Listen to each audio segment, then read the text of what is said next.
ఉంది అని చెప్పి ఆ రోజు యజమానైనటువంటి దేవుడు చెప్పాడు, ఈ చెట్టు నరికేద్దాం.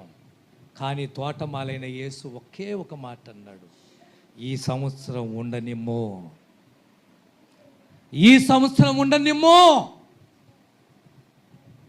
అని దేవుడు ప్రభువును అడిగితే యజమానైన దేవుడు భూమి మీద నిన్ను నన్ను దయదలిచి ఉంచాడు. లేకపోతే పీకి లాగి పడేసేవాడు, యార్లతో పాటు పెళ్ళగించేవాడు. నీ వల్ల ఉపయోగం ఉండాలి, నీ వల్ల దేవునికి ఏమైనా లాభం ఉందా, నీ వల్ల దేవునికి ఏమైనా ఉపయోగం ఉందా, నీ వల్ల సంఘానికి ఏమైనా ఉపయోగం ఉందా, నీ వల్ల సమాజానికి ఏమైనా ఉపయోగం ఉందా, నీ వల్ల కుటుంబానికి ఏమైనా ఉపయోగం ఉందా?